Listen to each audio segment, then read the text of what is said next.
വായിക്കുന്ന വിശുദ്ധ വേദപുസ്തക ഭാഗം ആവർത്തനം 27 1-26 വരെ. മോശെ ഇസ്രായേൽ മൂപ്പരോട് കൂടെ ജനത്തോട് കൽപ്പിച്ചത് എന്തെന്നാൽ, ഞാൻ ഇന്ന് നിങ്ങളോട് ആജ്ഞാപിക്കുന്ന സകല കൽപ്പനകളും പ്രമാണിപ്പിൻ.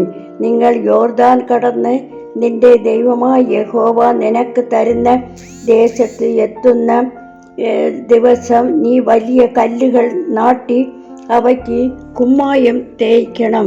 നിന്റെ പിതാക്കന്മാരുടെ ദൈവമായ യഹോവ നിനക്ക് വാഗ്ദത്തം ചെയ്തതുപോലെ നിന്റെ ദൈവമായ യഹോവ നിനക്ക് തരുന്ന ദേശമായി പാലും തേനും ഒഴുകുന്ന ദേശത്ത് ചെല്ലുവാൻ കടന്ന ശേഷം നീ ഈ ന്യായപ്രമാണത്തിൽ വചനങ്ങളെയെല്ലാം അവയിൽ എഴുതണം.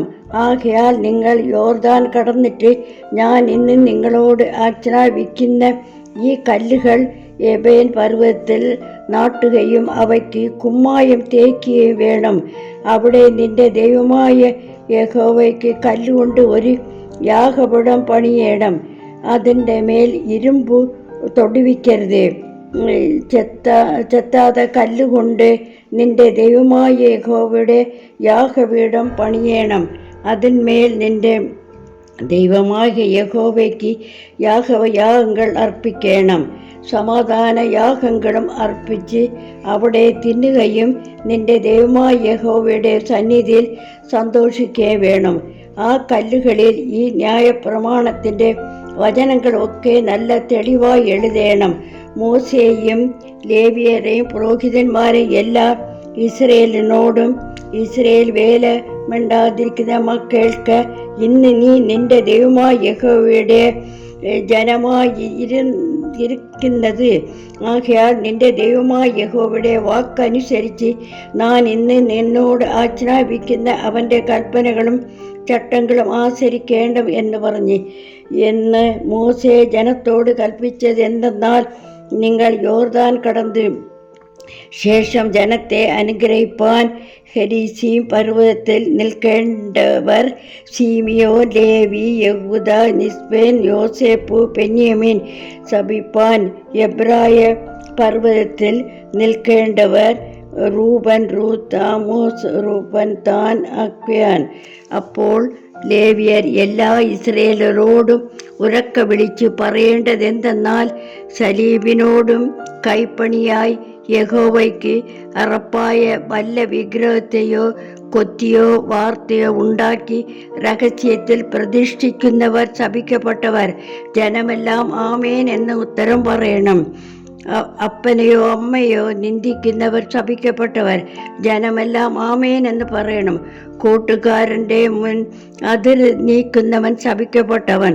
ജനമെല്ലാം ആമേൻ എന്ന് പറയണം.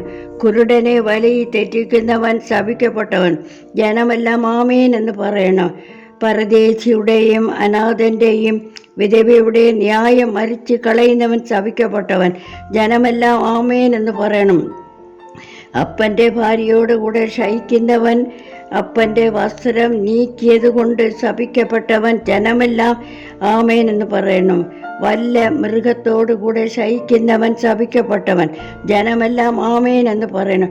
അപ്പൻ്റെ മകളോ അമ്മയുടെ മകളോ ആയ സഹോദരിയോടുകൂടെ ശയിക്കുന്നവൻ ശപിക്കപ്പെട്ടവൻ. ജനമെല്ലാം ആമേൻ എന്ന് പറയണം. അമ്മാവി അമ്മയോട് കൂടെ സഹിക്കുന്നവൻ ശപിക്കപ്പെട്ടവൻ.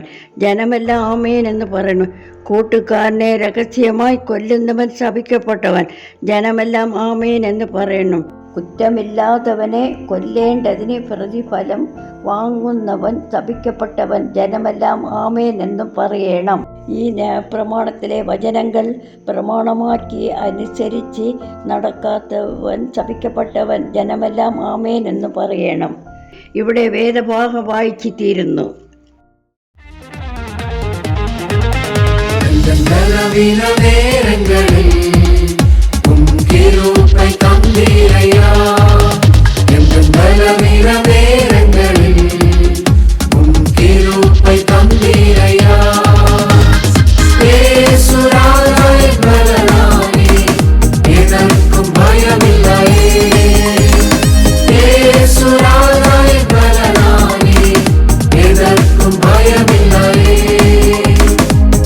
മലയാള நல்லவரே, என்னை காக்கும் தெய்வம்